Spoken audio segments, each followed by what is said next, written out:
Good evening and welcome. I'm so excited to be with you guys tonight and talking about, it's not really my favorite topic. Fear is not exactly everybody's favorite topic, but I certainly think it's a really important conversation to be having right now. So I'm going to give you guys just a minute to settle in, and you guys don't know this, but I have an incredible team working behind the scenes with me. So before we even get started, I just have to take a second and acknowledge Neil, my web guy, for setting up all these different links and things, and my right-hand gal, Cindy, who's here actually with us tonight. You just can't see her. She's running all the slides, and she's reading your questions, and she's going to be reading your questions to me so I can answer your questions and making sure that everybody gets to the right place, doing what they came here to do. So this is Healing by Human Design. Tonight we are talking about feeling the fear and doing it anyway. So I want to talk to you tonight about how you can really find some concrete, at least understandings, and redefine the meaning perhaps of some of the fears that you might be experiencing. I came up with this topic, and I'm specifically teaching fear tonight because I actually did a survey with the people who are my subscribers to my list, and I asked them, what do you think is the biggest thing that's holding you back right now? And of course, I did this survey just right after the election, and I think everybody's still sort of trying to figure out where do we go and what are we doing. And this isn't political at all, so I'm not trying to make a political statement, but I think that energy and there's a certain undercurrent, I think, of uncertainty right now in America, at least, and maybe I think on a global level. And that uncertainty sometimes can manifest as fear. And actually tonight, when we talk about fear and what are some of the sources of fear, having a certain amount of uncertainty about the future can trigger fear, a specific kind of fear. And we're going to talk about where does that come from? Are you more prone to that kind of fear? And what are some things you can do to start working on managing and taming that fear so that it doesn't hold you back from creating what you really want, what you really deserve in your life? So, Cindy, are we all good? Is everybody kind of synced up and technology's working and everything? We can keep moving forward here. I guess we need to come up with a thumbs up signal somehow. So, all Checking. right. Good. We should be just fine. I don't see any comments so far, so we're good. All right, good, awesome. Okay, so I am ready to switch to the slides. You all should be able to see the slides, and you can see me down at the bottom corner of your screen, so I'm not gone. So before we get rolling, just a couple of technological or housekeeping things. You can watch from your computer, you can watch from your phone. If you are watching this as the replay, same thing, watch from your computer, watch from your phone. That's all you got to do. It's pretty simple. In the past, we've had really complicated technological platforms that have required pushing buttons and syncing up slides, and you don't have to do any of that tonight. All you do is kick back and relax. So that's it. That's all you got to do. Watch and be happy. So you should have on the Facebook link, on the Facebook page, and I think Cindy sent that out to you guys as well, a link to the handouts, which is just basically a copy of the slides that we're going to be using tonight.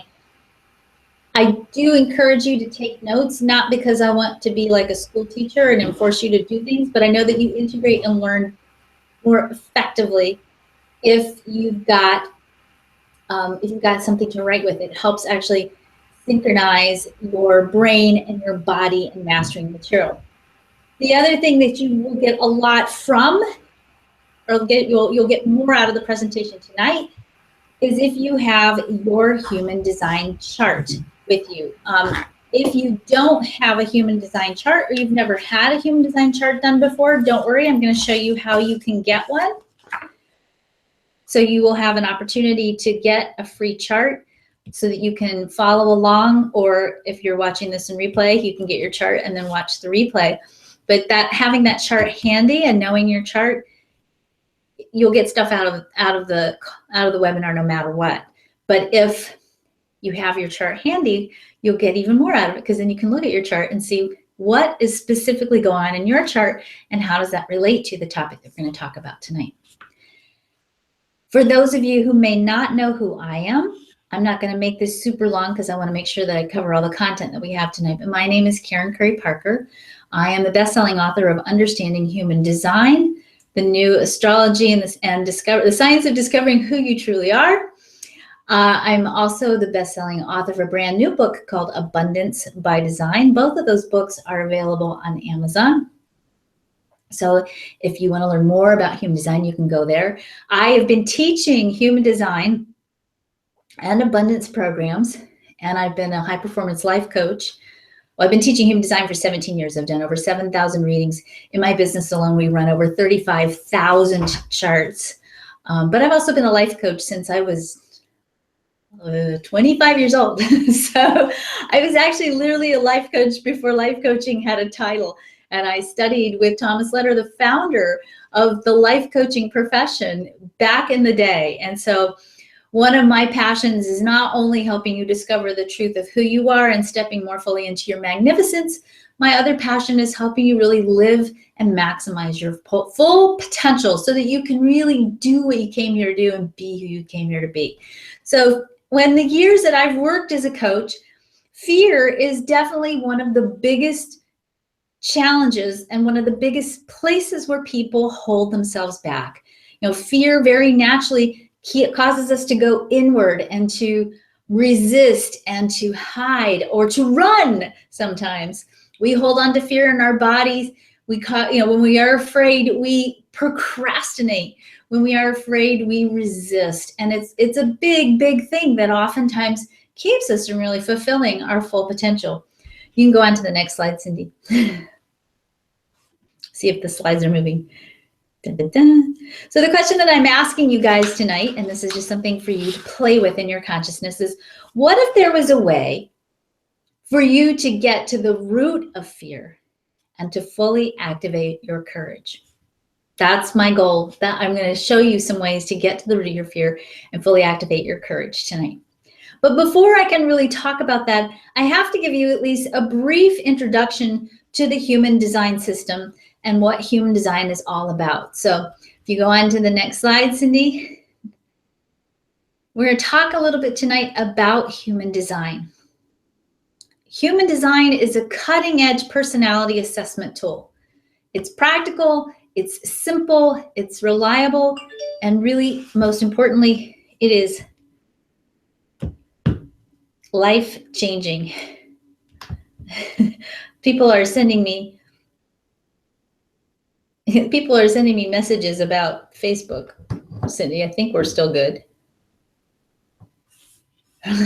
So, all right, next slide, Cindy.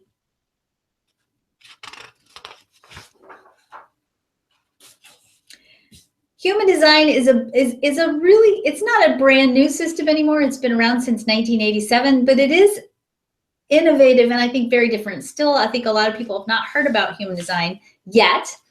It is a synthesis of Eastern and Western astrology, the Chinese I Ching, the Hindu chakra system, the Judaic Kabbalah, the Chinese I Ching, and quantum physics. So it really is a synthesis of a lot of ancient esoteric sciences. And those esoteric sciences create, really, I think, create a system that in and of itself is very different than any of these individual pieces. So sometimes when people see human design, they want to look at all the different pieces in the chart. I'm going to very gently say to you, they're there, but they're kind of mutated. Human design in and of itself is its own beast. It's its own creation. So how does it work? And Cindy, if you want to go to the next slide. The way it works is we take your birthday, birth time, and birthplace. We've put it into a computer program, and it spits out a chart that looks very much like this. It won't look just like this because everybody's chart's a little bit different. But this chart is basically a map. And this map shows you, you can keep going, Cindy, your life purpose. It shows you your strengths. It shows you your weaknesses. It shows you your potential for wisdom, how you best make decisions, how you experience the world, and so much more. The thing that I think is so important when we talk about the chart is that it's also a map, okay? It's a very powerful map, and it's actually a blueprint for the human experience and condition. So when we talk tonight, we are going to be talking specifically about elements in your unique human design chart, and each one of you is going to have a very different chart. But we're also going to be talking about this chart represents the entire archetype, all the catalogs of archetypes of the being human and the human experience. So I'm going to be talking about the chart generally, but I'm also going to be talking about the chart specifically. So as I'm talking about it, please know that I'm looking at the big picture, and I'm showing you the big picture of what's possible for all of us as human beings. And I'm also going to bring it down more specifically to what's actually in your chart. When you look at the chart, you're going to see there are 9 geometric shapes in that chart, or in that triangle. Those 9 geometric shapes represent 9 energy centers. Each one of these energy centers is responsible for processing a different kind of energy.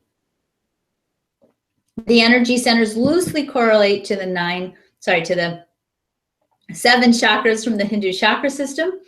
And each one of these centers is responsible for, I like to use the word metabolizing, for metabolizing or processing different kinds of energies. So the energies that are up at the top of the chart in the head are all about the mind. The throat is about communication. The centers below the throat are all about power, manifesting emotions, energy center, different kinds of energies for creation, direction, and even energies for managing and allocating physical material resources.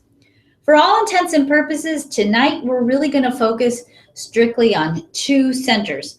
So the first center that we're going to focus on is the G center. This is sort of the mother lode of the chart, so to speak, to a certain degree. The G center, which is the diamond in the middle of the chart, looks kind of right where your heart would be on the chart, is the center in the chart for love and direction in life. You actually have within you a magnetic process, and actually when we look at science, science now knows that the heart has a magnetic resonance. When we talk about the magnetic resonance of the heart in human design, we're talking about the attractive capacity of this G center. This G center has the capacity to attract into your life, to pull into your experience everything you need to fulfill your destiny and to do what you came here to do in the most delicious, juicy, and powerful way possible. When we look at this diamond, this beautiful diamond in this chart, what we see is that archetypically, the energies that come off of this diamond, the center for direction, are related to incredible and vital direction-giving energies in the human experience. I'm going to go around those energies and just briefly describe them. And then I want to talk just for a second about how does that relate back to our human experience. So in the G center, we have the energy for self-love. We have the energy for having an equal voice and power. We have the capacity and the energy for making a unique contribution to the world. We have the energy here for forgiveness. We have the energy to be and to have and experience a deep connection to spirit, particularly spirit as source of all good things in your life. We have the energy for physical health and vitality. We have the energy for receiving. We are actually designed to receive, not necessarily to create. We have the energy here for receiving all the resources you need, including money, relationships, synchronicity, etc. We are designed to receive everything we need to make our unique contribution to the world. And we are designed ultimately through this 15 gate over here. And I'm not going to talk too much about gates in this part of the class, but I'll talk a little bit more about gates later. We have the gate 15, which is all about fellowship or brotherhood and sisterhood. What that means is this I'm going to kind of go broad and bring that in more succinctly. We are designed to love ourselves, to be powerful, to express the authentic essence of who we are in everything we do, and to do that uncompromisingly. We are designed to experience life, forgive whatever happens to us, let go of the past, and move forward.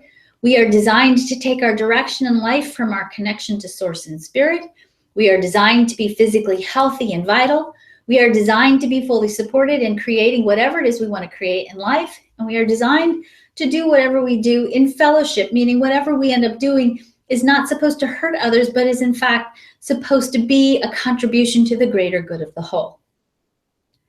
If at any point in time in your life you are struggling with any of these energies, if you are struggling with self-love, with feeling powerful, with feeling authentic, with letting go of the past and moving forward, with accessing your connection to spirit and source, if you're struggling with your physical health and vitality, if you are having a hard time allowing yourself to receive, or if you are trying to do something, and I know you guys wouldn't do this, but it happens sometimes, if you're trying to do something that's actually not for the greater good of humanity, this direction-giving center in the chart will take your life in the direction that you need to go so that you can learn whatever you need to learn so that you can start to live out higher aspects of these energies. So bringing it down an even deeper level with this. Let's say you're struggling with self-love, which if you are, don't worry about it because you're not alone. I would say that 99% of my clients struggle with self-love. If you're struggling with self-love, you might find that you're in a relationship pattern where you keep attracting to yourself the same kind of partner over and over and over again. And you might be asking yourself, oh my God, what is wrong with me? Why do I keep doing this? Part of what's happening here is this magnetic force in the heart of your being is continuing to attract to you the same circumstance and situation because you are being given an opportunity to learn from the situation what you need to do to make a stand for yourself and to love yourself better. This is true of all of the energies in this G center. If they're not functioning in the highest way possible, this G center energy, this magnetic force in the heart of your being is going to call into your life all the experiences you need so that you can really live out your destiny of loving yourself, being powerful, making your contribution to the world, letting go of the past, taking your direction from spirit, being healthy, strong, and vital, receiving everything you need from the world, and doing it for the greater good of the whole, and for yourself as well. So next slide, Cindy. In the name of just keeping it simple, what that means is that we are designed to feel good being who we are, doing what we came here to do. And by the way, we're also designed to be nice to each other. All right. When we look at the chart, what we see is that pain, anytime we experience pain, and when I say pain, I'm not talking just about physical pain.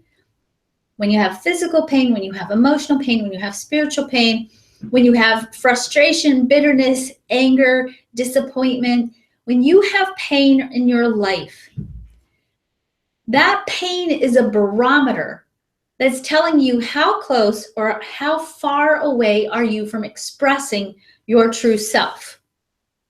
Okay? When you're not living true to yourself, you're going to experience pain. And that pain shows up in lots of different ways. And if we don't manage that pain, and here's what we do typically. Typically we treat the pain, but we don't treat the underlying issue of the pain. We treat, we put Band-Aids, we take ibuprofen, we even in our coaching, we use techniques that are about getting people out of pain. And that's great. That's a vital, crucial first step to healing, for sure. You got to get out of pain. But that's only the first step. Once you get out of pain, you have to get in there and figure out what's the root cause of the pain. Because when you can do that, then you can start to bring out the full potential of who you are. Next slide, please, Cindy. Here's the thing that I find to be universally true. The more you live off your chart, meaning that human design chart, your unique human design chart is a map, a blueprint of who you are.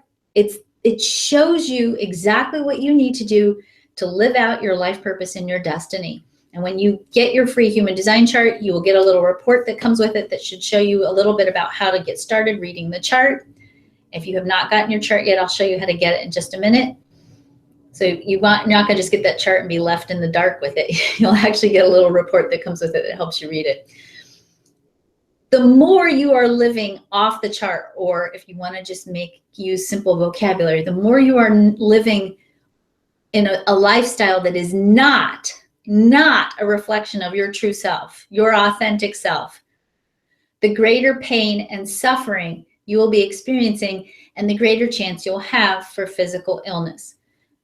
Because the manifestation, what happens, and I'll show you this later, what happens in your mental body, what happens in your emotional body, what happens, the pain that we carry when we're not being true to who we are, or the exhaustion that happens from the amount of effort we have to exert when we are wearing a mask and trying to be something that we're not, wears us down and ultimately causes physical illness and exhaustion, suffering, and pain.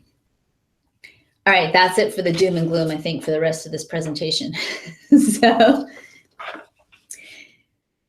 I'm going to show you some ways so that you can get out of pain and live true to yourself, so you don't have to do that whole doom and gloom thing anymore. The second center that we're going to talk about tonight is the spleen center. Okay, so you'll see on the left-hand side of your chart, there's a center. For some of you, that center is going to be brown. For some of you, that center is going to be white. The spleen center is the center for instinct, health, survival, and time. And you might wonder, okay, so how is instinct, health, survival, and time all connected? Think about instinct for just a minute.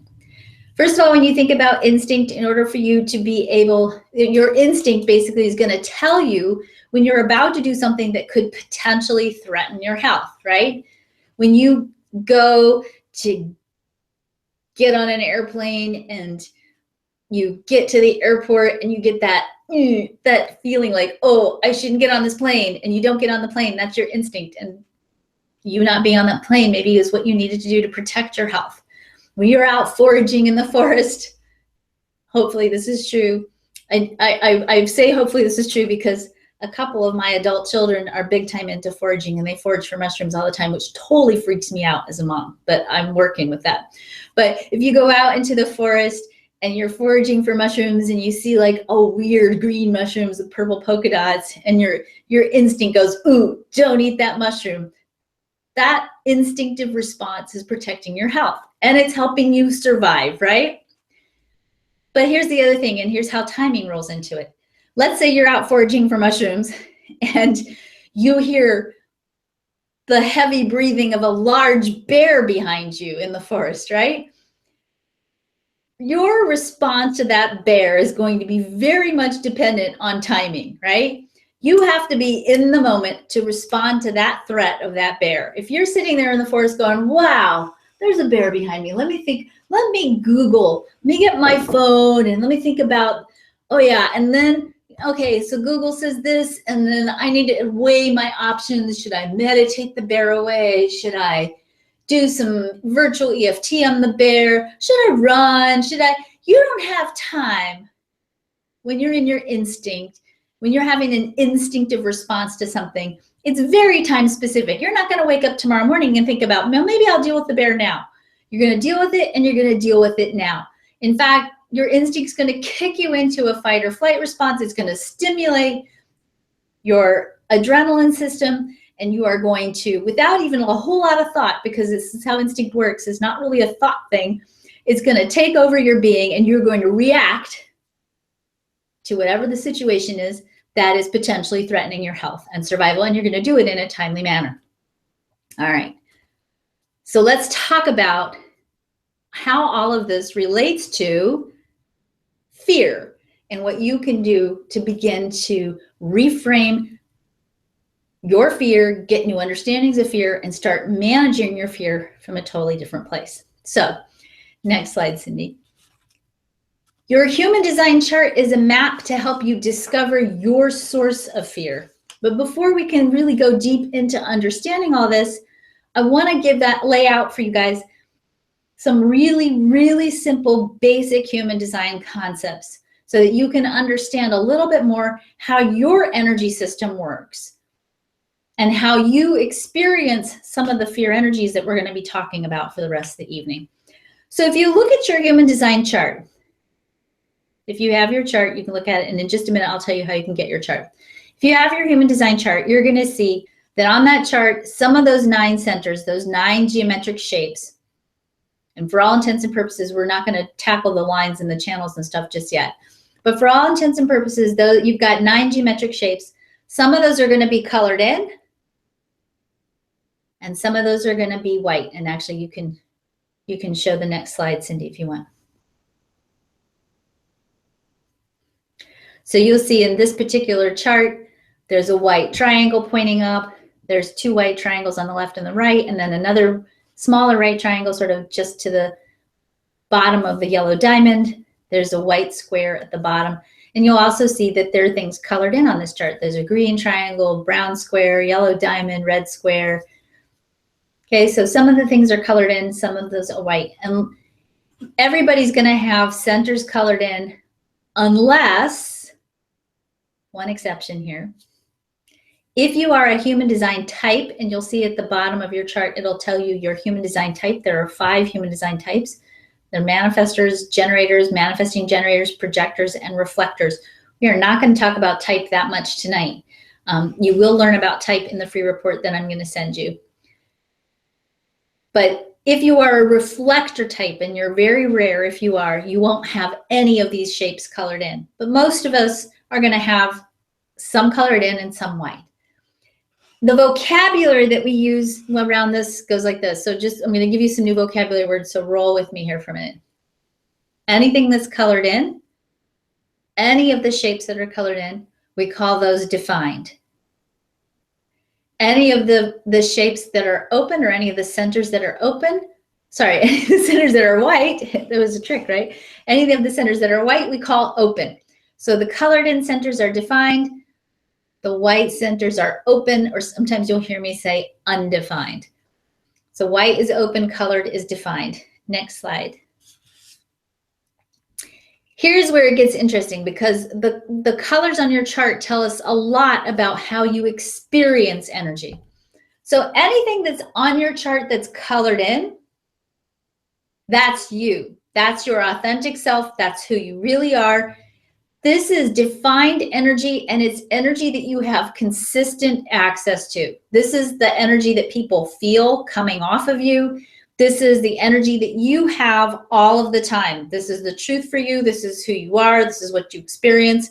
This is what you may, if you're really not living an authentic life yet, if you're really just discovering who you really are, you might feel inside of yourself that there's sort of this secret self, this part of yourself that hasn't really had a chance to be fully made manifest in your life or be fully expressed. Usually that sense of yourself that's deep within yourself that maybe you haven't had a chance to experience out in the world fully in your whole lifetime, that usually is that sense of your secret self, that inner self, tends to be your definition, the part of you that's consistent and strong. But here's what happens. Over time, when we go out into the world, we take in energy from other people, as well as give off energy to other people. There's a give and take of energy between humans happening all the time. Whatever is consistent in you, whatever is colored in, that's what you're broadcasting out to the world. Wherever you have white or open centers, that's where you are taking in energy from other people. So you're bringing that energy in from others. Not only that, you're taking it in, you're also amplifying it. So if you look at the triangle on the right-hand side of the chart, that triangle on the right-hand side of the chart is the center for emotional energy. We call it the emotional solar plexus. When you have that center open or white, it means you are experiencing emotional energy from others, or you are what we call an empath. Now, if you have this colored in, but you're still an empath, don't panic. There are lots of other places where you can be empathic too. So it doesn't mean you're not empathic if you have this colored in. But if you have this open, it definitely means that you feel or sense other people's emotional energies. Not only do you feel or sense it, you actually amplify it. So what happens oftentimes in dynamics in relationships is people who have the center open, by the way, that's half of you. Half of you will have this open or white. you will feel other people's emotional energies. And oftentimes that creates a behavioral pattern in life of A, thinking that you have big, big feelings. And you do to a certain degree because you're experiencing an amplified expression of everybody else's emotional energy. And B, because you feel things so intently, it often means that you will tiptoe around truth and conflict and be a really uber nice person in your relationships because you don't want anybody to get mad at you, because if they get mad at you, you're going to feel it twice as much because you're emotionally open. And so you're going to have to then deal with that overload of emotional energy. So the tendency here sometimes when this is open is to avoid truth and conflicts, to make nice and oftentimes compromise what you really want and need in the name of keeping everybody else happy. All right? Okay, so that's a really important basic concept. For the next section in this presentation, I want you to have your personal human design chart available. If you don't have your chart or you haven't gotten your free report, please go to this web link. Now, just so that you know, these charts are calculated from your birthday, birth time, and birthplace. You will need to know your birthday, birth time, and birthplace. And you don't have to go like all the way down to I was born in room 312 at King's Daughters Hospital, okay? Sometimes I get that. You just need to know what city were you born in. We actually hand run our charts because there's so much variability in the way that information can get put in. And I have found over the years that the information that people get in a chart is so powerful and so personal and potentially so transformative that if you get the wrong chart by accident, and it doesn't happen often, but if it does, it can actually really be not helpful. So I'm very, very careful to make sure that your charts are actually getting hand run. We have a chart elf. Her name is Kat. She runs charts. So you're going to submit your information to Kat, and over the next few hours, she will calculate your chart for you, send it back to you while you're waiting for your chart to show up. On this page, there's actually a report that you can download about your chart and your health and wealth blueprint. And then when you get your chart, you'll also get with it a little report that will help you go through all the different parts of the chart. So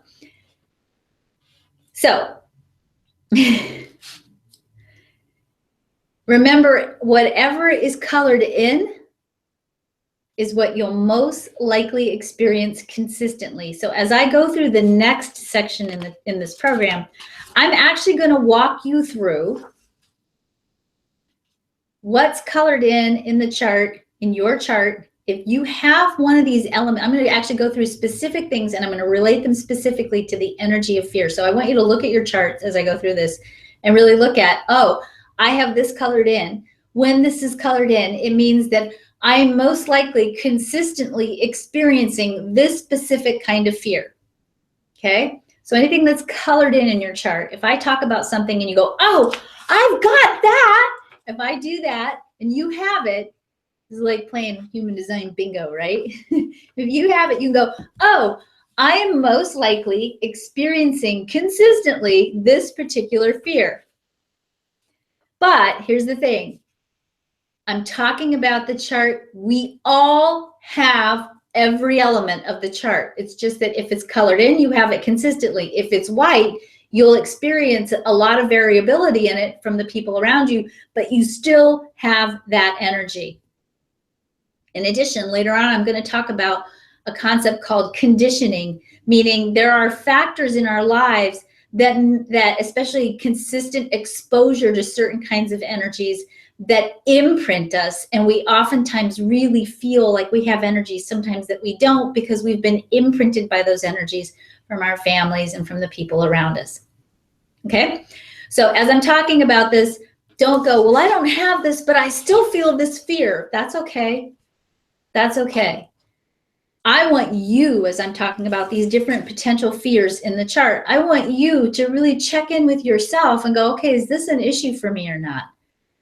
Really feel it for yourself, because in the end, the chart's going to give us a lot of information about what to look for in terms of the kinds of fears that you're going to be most likely prone to. But it's also going to tell, well, and in the end, let's say you were my coaching client, I would still, in spite of what the chart said, I would still look to you for the final verification of, does that feel right for you? Does this feel like an issue for you? Does this feel like a challenge for you? Because in the end, the goal of human design is not for you to go, God, I have this great chart. The goal in human design is to teach you to learn how to discover what's true and right for you. And there's nobody in this world, no teacher, no leader, nobody in this world can tell you what's correct for you. There's an inner place inside of you, your own inner authority. And human design teaches you ultimately how to connect to that. And healing by human design teaches you how to get all the stuff that's in the way that might be keeping you from connecting to that out of the way. Okay? But in the end, you're the only one that knows this about yourself. You're the only one that can assess, is this what's going on with you or not? So trust yourself. Trust your inner initial impulse when you go through this and go, this feels like me. If it feels like you, go with that. Don't worry what the chart says. But it is kind of cool to look at. Where is all this stuff playing out? So anything that you have colored in, you're going to most likely experience the energies that I'm talking about consistently. Any of these gates and these aspects in the chart that you have white, you're most likely going to experience in a variable way. And not just variable. Remember, wherever we have white in the chart, we don't just take it in, we take it in and amplify it, okay? So you're going to have consistency or variability depending on whether it's colored in or white. All right. Let's keep rolling on. Instinctive fear is normal, natural, and healthy, all right? As we talked about, it's a good instinct to not eat the purple mushrooms with the yellow mushrooms, the purple polka dots, I can't remember, okay? It's a good instinct to use when you hear the bear and do whatever you need to do to get away from the bear. It's good instinct to not go into a dark alley at night, okay? You need to have these kinds of fears. This instinct is vital. It keeps you alive and healthy. But if you were a dog, maybe not even a dog, because I have 2 dogs and I think they're way complicated, especially one of them is a drama dog. But if you are an animal, for the most part, you're operating to a great degree from this instinctive place, this survival sense, right? You have this survival sense and it keeps you alive. It keeps you reacting and engaging correctly in your environment so that you stay alive. But for human beings, it gets a little bit more complicated, all right? In human beings, we've got the mind, we've got our sense of lovability, our sense of value, we have our sense and our need of belonging, our desire to do for others, our desires to fulfill our creative potential. We've got so much complicated stuff going on in our hardwiring that we're not just simply instinctive beings. We can override our instinct. You can overthink your instinct, right? You start to feel afraid about getting on the plane and you start to talk yourself out of it and you get on the plane and then something happens, right? Or you can experience other more complex permutations of being human. And it's just, you gotta, trying to tease out what's going on as a human being and what you're experiencing is really, really difficult because here we have this complex, high-functioning, brilliant mind, right?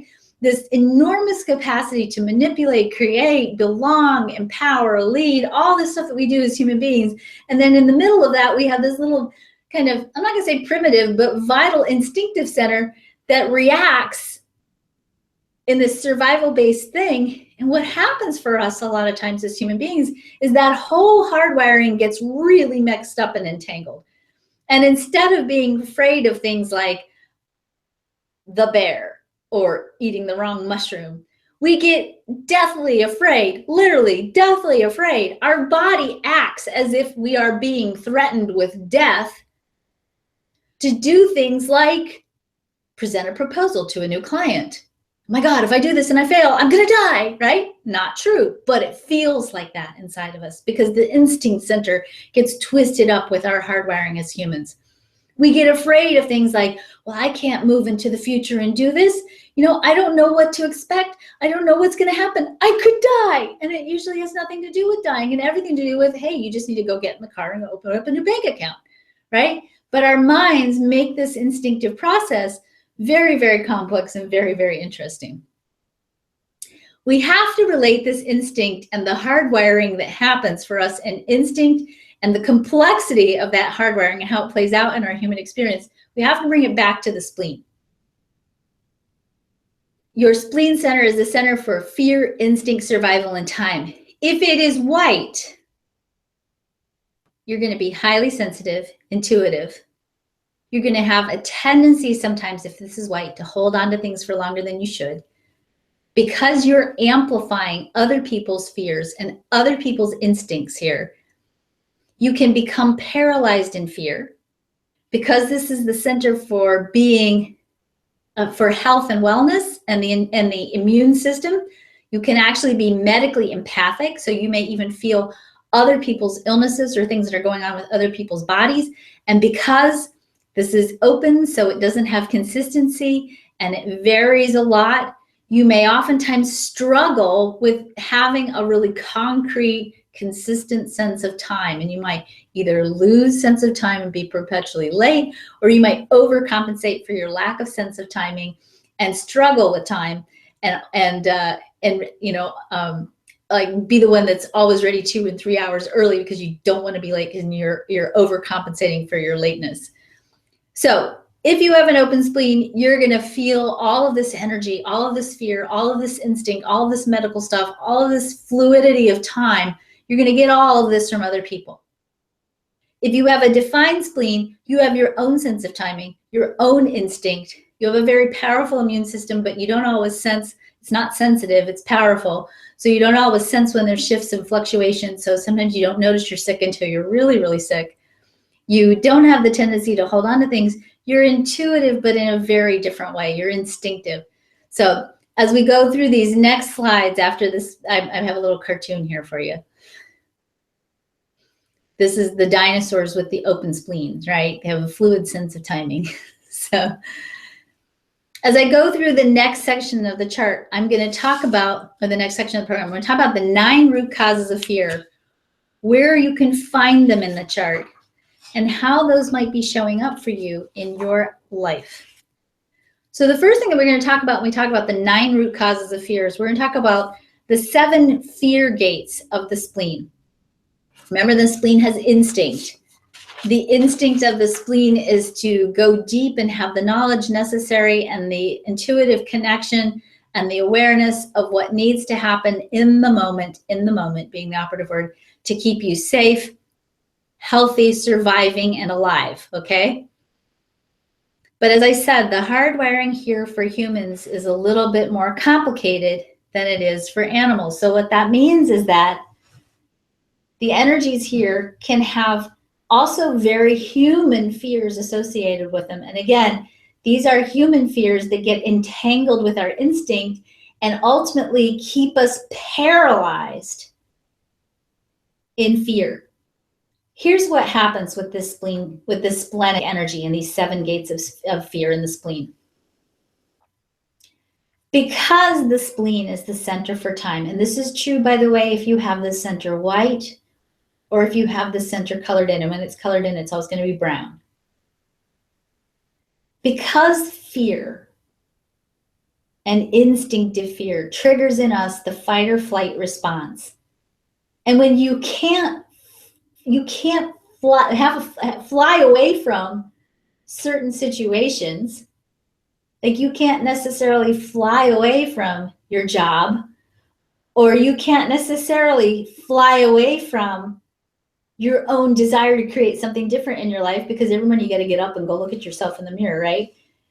What happens here is we tend to, when we experience these 7 fears, we tend to get locked up in paralysis. We can't flight.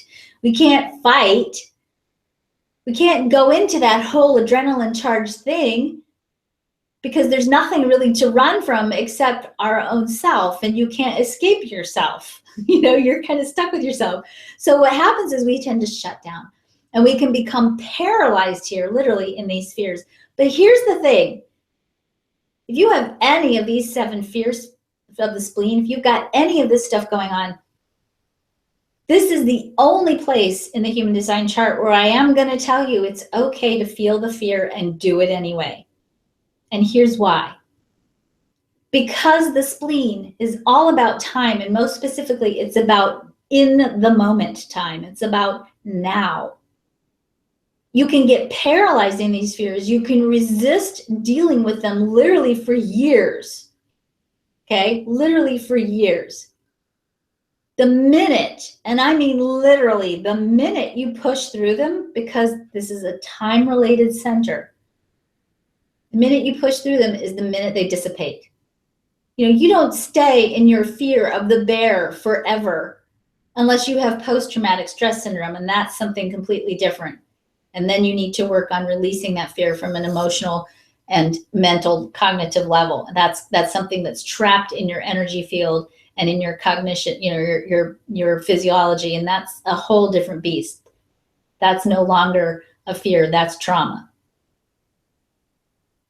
But if you are not experiencing trauma, but you are experiencing paralysis here, if you push through this is truly the place where if you feel the fear, then do it anyway. It dissipates because it's time limited. And you'll go through whatever it is that you need to go through to get to the other side of it. And as soon as you start taking action on it, you'll get through it and you'll go, oh my God, why did I let that hold me back for so long? Some of you maybe already had this experience where you've resisted something for a long, long time and you finally go do it and you're like, oh my God, that was nothing. No, I'm not going to say it's nothing. Okay, and I'm definitely not poo-pooing. If any of you are paralyzed in any of these fears, these are very, very real. Okay, I'm not saying that they're not real. I am saying, however, they are intense. And you will experience them in an intense way. So let's go through those.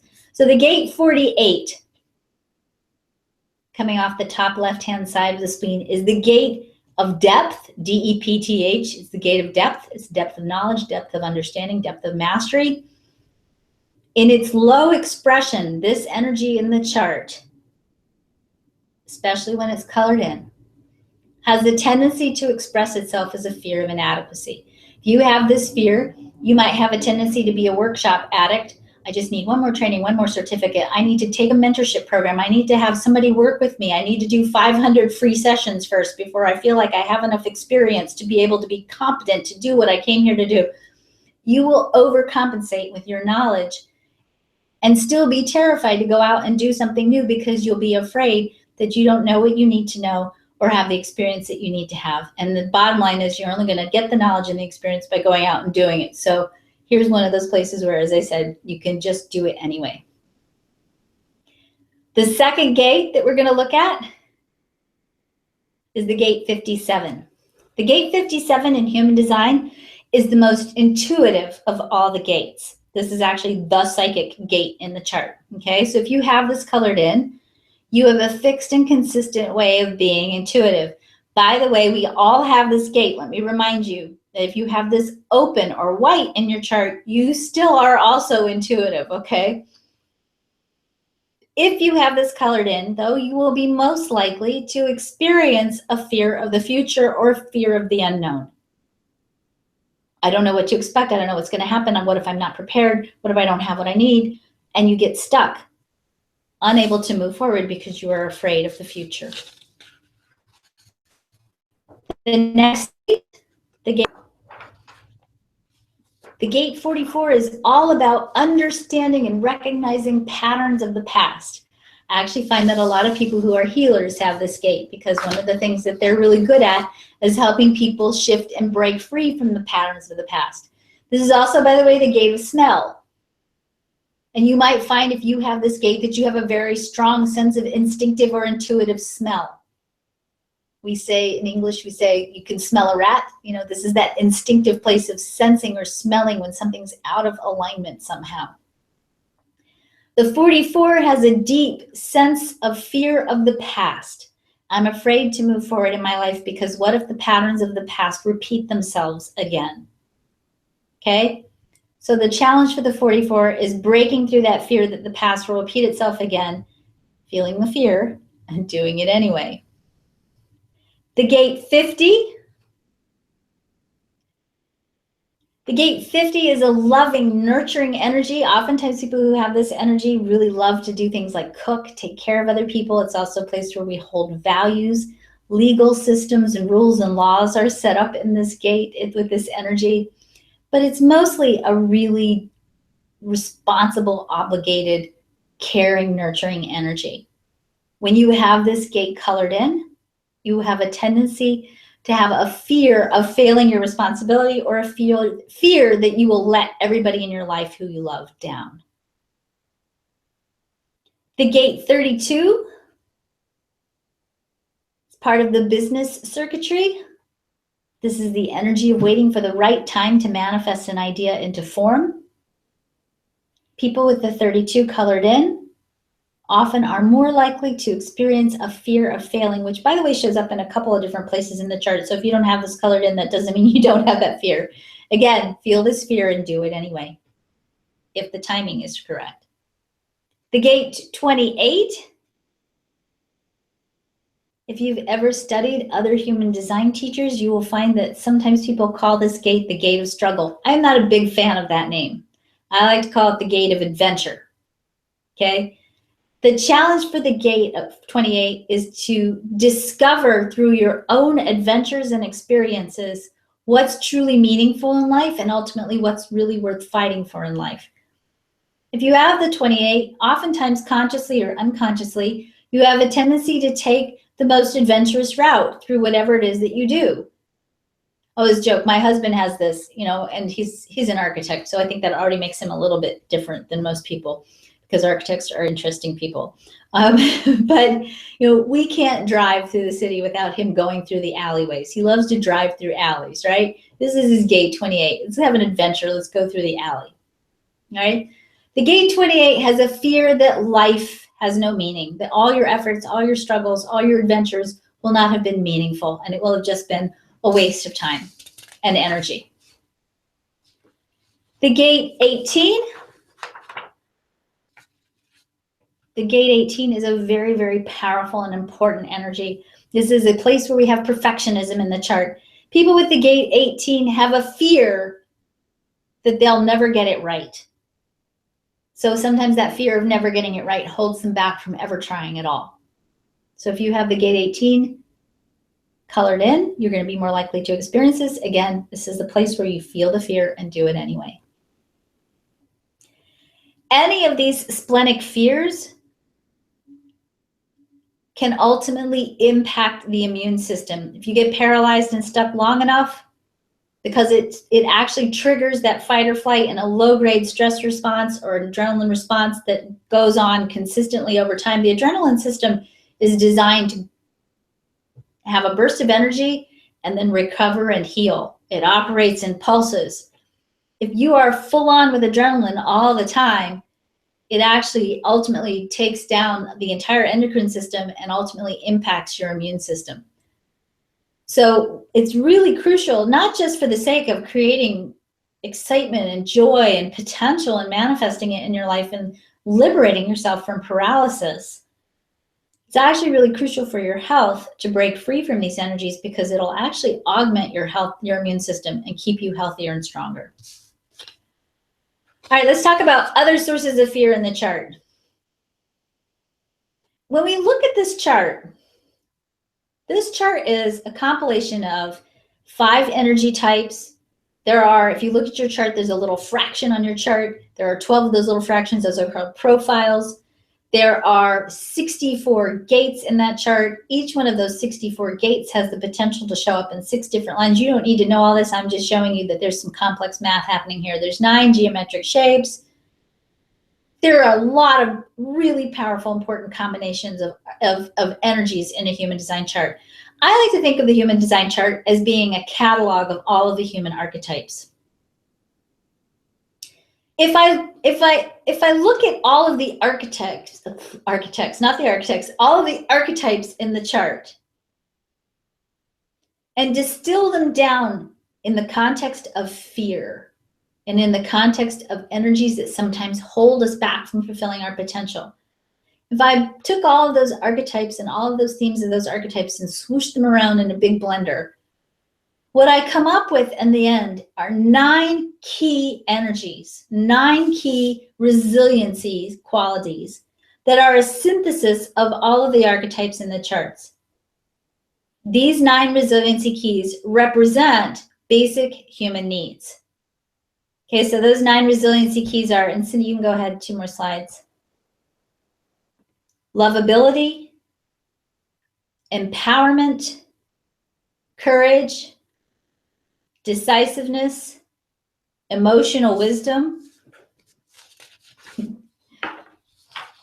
self-trust, leveraging energy, self-worth, and authenticity. So if you can go back up 1 slide, Cindy, back up to the first resiliency key slide. Let me just roll this out for you. If you don't feel lovable, the fear that you won't be loved anytime you take any kind of an action in your life will hold you back. And these are fears, these resiliency keys are bigger fears. These are fears that are oftentimes embedded not only in our bodies, but they're embedded in our auras. They're embedded in what's called the emotional body and the mental body, which I'm going to show you about in a minute.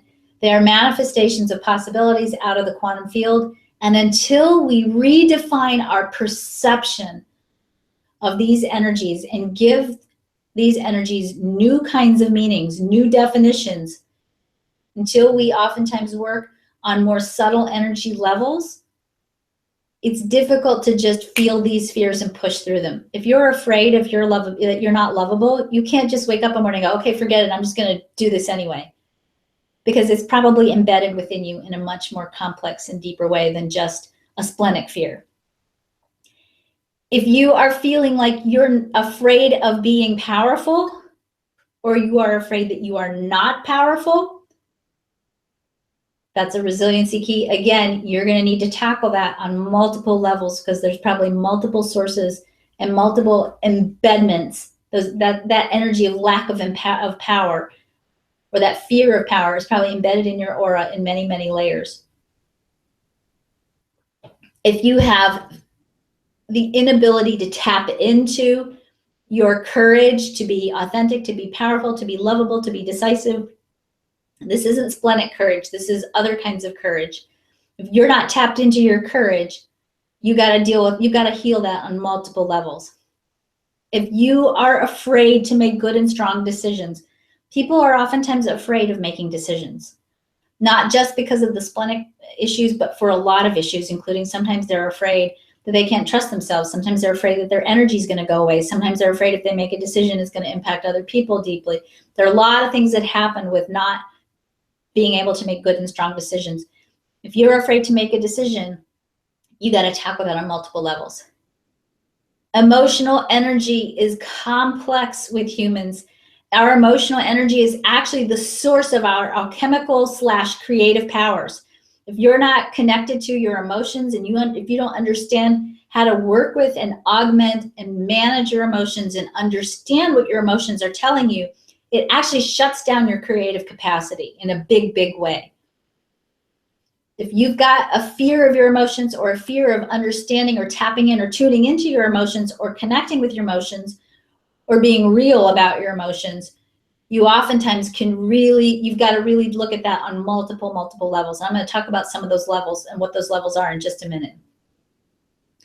If you are not trusting yourself, you don't trust yourself to do the right thing, if you don't trust your capability, if you don't trust your readiness, if you don't trust yourself, if you don't trust your own intuition, it'll make it very difficult for you to be resilient. And there's a lot of things probably keeping you from that. If you don't feel like anything you do is if you don't feel like you have the energy, to do anything you want to do in your life, if you're burned out, this is the basic gist of number 7. If you're burned out emotionally, spiritually, or physically, or all 3, and that happens to a lot of us. And a lot of times that's happening because we're using so much energy trying to do something we're not, or trying to keep ourselves together when we're feeling so much fear. If you're not physically vital and healthy and making choices that are in alignment with that physical health and wellness and that vitality, it's going to be difficult for you to make choices and good decisions, because you're going to be terrified that anything you do is going to rob you of more energy. And sometimes we don't have any extra energy. We can't afford to waste any energy. So we shut down and we become afraid. If you don't value yourself, and this is different than loving yourself, if you don't value yourself, you're going to be afraid to go out into the world and stand in that value and get what you are worthy of in your life. And if you're afraid to be who you are, to really express the truth of who you are, it will take a whole lot of energy to hold up a mask and to be something you're not.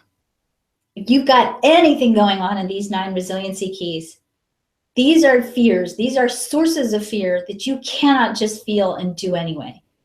So when people tell you, for example, I take a lot of business trainings because I love business, right?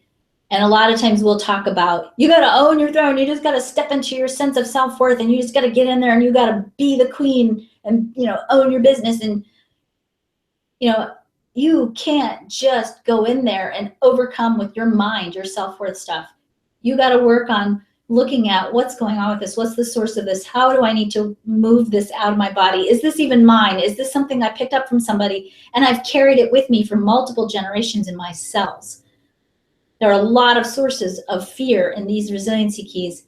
And to get to the root of that, you really got to understand how to tackle it on multiple levels, which I'm going to talk about in just a minute. But before I do that, I just want to make sure that you are clear about this. These 9 resiliency keys, I have created a little free guide for you guys. It actually gives you a series of assessment exercises around those 9 keys. So you can actually go through those 9 resiliency keys and really check in with yourself and see, where am I at with these 9 resiliency keys? Do I feel lovable? Do I feel powerful? Do I know how to make good and strong decisions? Do I know and understand my emotions? Am I leveraging my emotions correctly so that I'm strongly expressing my creative capacity? Do I trust myself? Do I trust my intuition? Am I energetically vital? Am I ready to go out into the world and be and do? Am I really fully expressing my authentic self? And do I value myself enough? So in this, if you follow this URL, healingbyhumandesign.com/thank-you/, and I think Cindy can put that in the Facebook page too. Go to this URL. You should have this anyway when you get your free chart. This will take you to a little free report. You can download it instantly right now and go through some of these exercises and really get a bead on where do you rank on these 9 resiliency keys. As soon as you start to understand them, you start to open up the possibility of realigning yourself differently. But you do have to sometimes do more work than just thinking your way through it or pushing through it, as you can with the splenic fears. There are some other reasons that keep us stuck beyond just our minds and beyond just our human design charts. But I thought I'd throw this in here because this is always kind of fascinating and sometimes explains a lot for some people.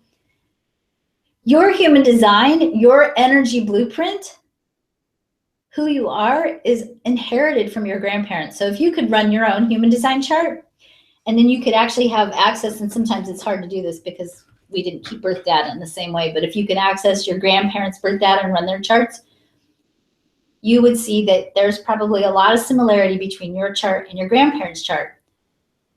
Same thing is true for those of you who are parents. Your children have inherited their design from your parents. What happens is we get this every other generation theme playing, so that as a parent, you're dealing with your parents first, and then when you give birth to your children, you're dealing with oftentimes the same energy dynamics, different people, but same energy dynamics, and intergenerational energy dynamics or patterns or habits are repeated over and over and over again from generation to generation to generation.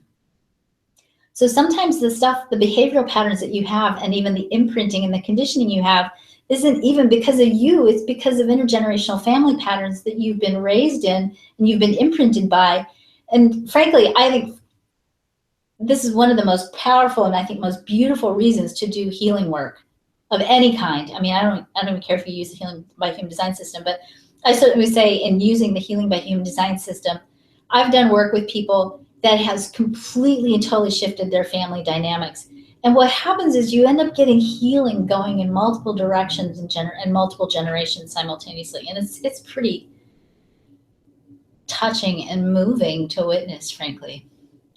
Some of the fear that you experience beyond your human design is fear that's influenced by your lineage and your genetics. We call this epigenetic conditioning. Over the last 20 years, scientists and geneticists have discovered that there are protein codes on the DNA strands that actually influence how the DNA is expressed. And those protein codes, the epigenetic codes are actually influenced by, and this is a brain twister, so some of you this might not be such a big deal, but for me, when I really had to sit and think about this, it was a really big brain bender for a while. In embryology, the female embryo, the eggs in the ovary of a female embryo are fully mature. All the eggs a girl or a woman is ever going to produce in her lifetime are already fully mature and present in her ovaries when she's born. Now that's already kind of a cool thing to think about. So you've been hanging out with your mama since she got here, okay? Now, just to make this a little bit more interesting, remember she was growing inside your grandma. So the egg that became you was growing inside your mother's ovary, inside your grandmother's womb. Now, the reason why this is important is that epigeneticists are discovering that we have within us a matrilineal lineage that can be emotional, that is epigenetic, meaning on the DNA code, and that our grandmother's experiences and our grandmother's fears, traumas, belief systems, circumstances under which she was pregnant, etc., our grandmothers influence our genetic expression. Now, you can carry that back more farther than grandmothers if you want to, because you can. But the bottom line is sometimes the things that we are afraid of are not found in our energy blueprint. They come from our heritage. That doesn't mean you can't release it. But again, that does mean that it's a little bit more complicated to get that out, to get that release, to move it out of your system, out of your body, and to actually shift and change not only your experience of fear, but actually change your genetic coding so that you begin to express a different gene code, or at least have your gene code, the influence of the epigenetic codes outside of your genes can change and can actually change the way your genes express.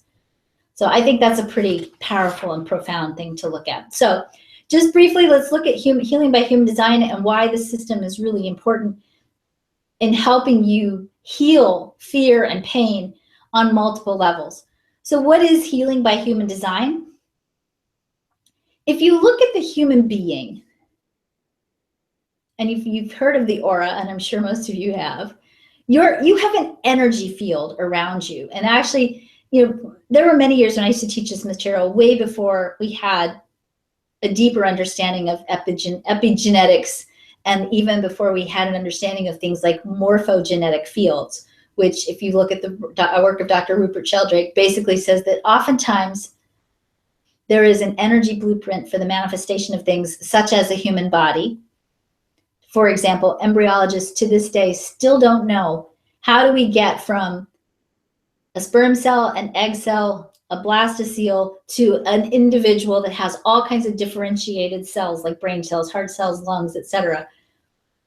There is no scientific evidence yet of how this happens, and there's a lot of beliefs in the quantum field, the field of quantum physics, that there's actually an energy blueprint for the body, and that energy blueprint actually manifests the body. When we look at the energy, the body is having an energy field. There are different layers to this energy field. This is actually a synthesis of multiple healing modalities, including traditional Western medicine, quantum medicine, Eastern medicine, acupuncture, acupressure, Ayurveda, all kinds of different modalities synthesized into this understanding. So this particular understanding that I'm going to give you is literally a synthesis of multiple sciences of healing, some of them ancient, some of them more modern. But I want you to understand this, because I think when we talk about healing and we talk about psychology and we talk about, medicine, we are oftentimes talking about only one tiny aspect of this particular image or this particular aura of the human body. When we are talking about dealing with the body from a traditional Western medicine perspective, we are dealing strictly with the physical body. When we talk about Ayurveda, or we talk about acupuncture and some of these more subtle energy modalities, we are looking at tackling the body on a vital level. When we talk about psychology and we talk about energy psychology, even we're working on the mental, emotional level. When we talk about miracles and miracle healings, we're looking at healing in the supramental and the bliss body level. I'm showing you this, and I'm going to go through what these all mean in just a second, because I want you to understand that there is no, first of all, there's no one correct way to tackle any of this. Number two, if we're only tackling one little piece of it, we're missing out on the potential to integrate healing on multiple levels of energy. You can go on to the next slide, Cindy. So let's break this down for just a minute, and then I'm going to revisit this. The physical level of the aura is the actual manifestation of the physical body. This is what your body's doing. Is your body doing well? Is your body in a state of healing, or is your body in a state of chaos, fear, etc.? The second level, or the second layer, is called the vital body. The vital body is actually where the blueprint for your health and wellness is stored. When we look at human design, part of human design is about the blueprint for your vital body. So your human design chart, when I look at a human design chart, I can look at where are your physical vulnerabilities and where are your physical strengths, and what needs to happen for you to live out the full manifestation of that blueprint for health. The mental and the emotional layer of the aura is what we call the conditioning field. This is where you store your thoughts, your belief systems, your feelings, all of your life experiences. Anything that's happened to you in this incarnation, this lifetime, is stored in this layer of the energy field, or your aura, and it determines ultimately the health of your physical blueprint and also ultimately the health of your body. Human design also shows us a lot about what's happening in your conditioning field. So when I look at a human design chart, I can look at what's your blueprint for health. Where do you have potential for being out of balance? Where do you have strengths? Where do you have potential vulnerabilities in your mental and your emotional body, as well as strengths in your mental and emotional body? And then lastly, for the all intents and purposes, the outer two layers of the aura is the supramental. This is where we have the non-manifest reality. I like to call it the quantum field of finite possibility. And I say finite because this is where we have all of the archetypes for being human and the earthly experience. So from this layer of the aura, we have all of the rules and regulations and all of the possibilities and the archetypes of being human. Okay, so this is where we store all the data for the human potential and the human possibility. And there's finite because, off of the planet, there are a whole lot of there are bunches of other things we can accomplish when we're not manifested as human beings on the planet. And the outermost level of the aura is called the bliss body. This is the quantum field of infinite possibility. This is where we have all the rules and all the potentials of anything that could ever happen in the world, including breaking the rules of being on the planet, like levitating. And there are some people who can actually tap into this field of quantum infinite possibility and do things like manifest apples out of thin air.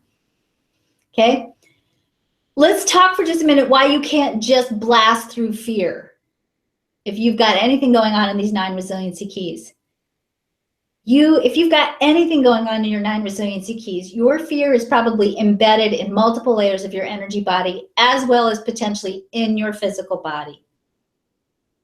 Fear triggers a deep physiological response. You have to know how to reassign meaning to your specific fears so that you can bypass your physiology. You have to know how to rethink what's happening to you, and you have to give it new meaning. Because if you can't give it new meaning, you can't heal it.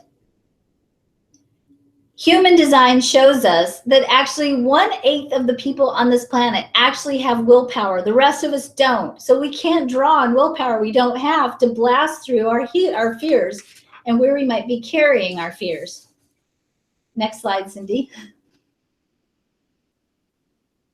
In the Healing by Human Design system, we've created a healing modality that works across all the layers of the body to help you redefine the meaning of your experience so you can create something different.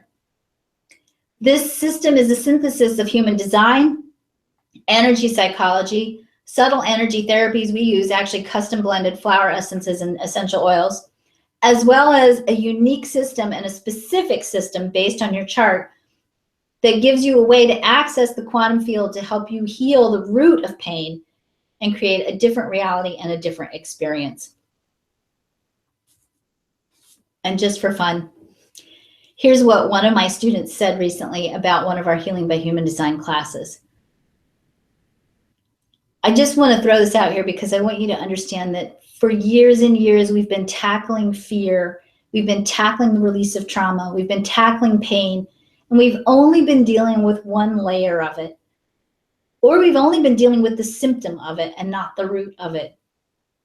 It's really crucial if we want to work on healing on a permanent level and redefining meaning of pain and fear and all these things that keep us stuck and keep us from fulfilling our potential.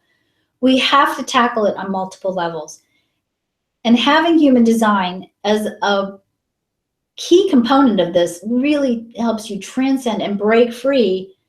And also, not only that, not just transcend and break free, but actually helps you specifically target what's going on with you. So you're not doing this spaghetti throwing hunt and peck kind of guess game. Even with an energy psychology technique, you know, there's a certain amount of intuition or guesswork that happens. This really allows you to look at the chart and go, okay, here we have somebody that really has a deep potential to question their lovability. Let's start there.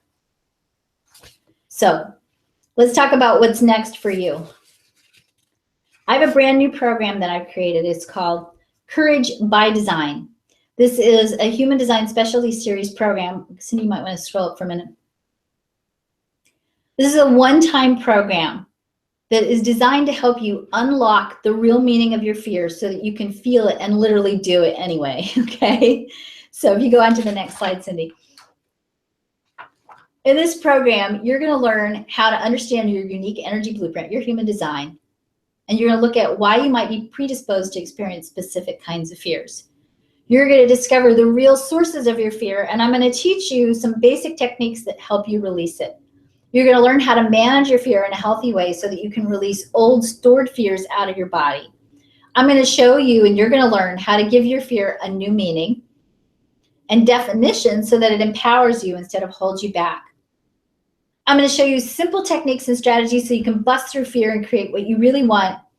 And this is important, especially if you're very sensitive by design, and many people are, I'm going to show you, and you're going to learn how to keep other people's fears from frightening you. So you'll learn how to go to your CNN news page if you choose to, and you don't have to, and be able to look at the news and not have your being impacted by the fear that you might be perceiving there. How is this class going to work? You're going to receive a series of 4 pre-recorded video lessons about fear and human design.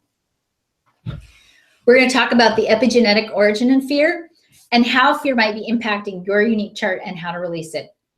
Then, after you go through these short lessons, you're going to then, on Monday, December the 5th at 9 a.m. Central and at 7:30 p.m. Central. So you can pick, I know I have a lot of international students.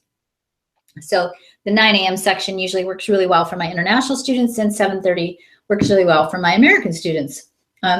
So you can pick one of these sessions. You can come to, at that point, after watching the lessons, come to the live Q&A session, bring your chart, and we're going to specifically discuss your questions about the material, your chart, and we're going to look at your charts so that you can get your specific questions answered personally by me. So I'm going to lead the Q&A sessions. And the way this works is we usually stay on for a good hour and a half, 2 hours sometimes, until we make sure that everybody gets at least one question answered.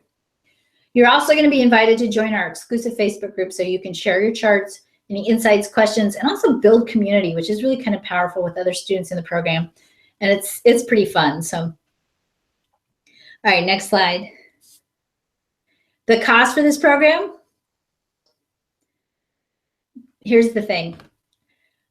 I recently did a survey. I told you at the beginning of the call, I recently did a survey of my list, and I was shocked. I was really shocked. People, almost every person who answered this survey that I took with my list reported that fear was the biggest thing that was holding them back. Fear can be easy to push through, and sometimes fear can be a little bit more complicated to push through.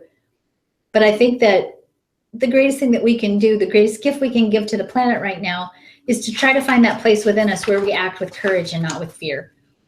When we are afraid, we don't take risks. We don't do things that put us out of our comfort zone. We pull back and we hide out. And I think right now the world needs us to come out and to be who we are and serve in our highest capacity. And we can't do that if we're afraid. Plus, even if you don't want to serve the world, don't you deserve better than to hang out in fear? So one other thing, if you want to go even deeper and discover more, I've got one special bonus for you too. Next slide, Cindy.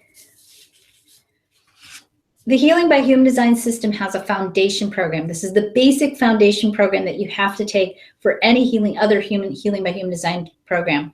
There are 2 tracks that you can do with Healing by Human Design.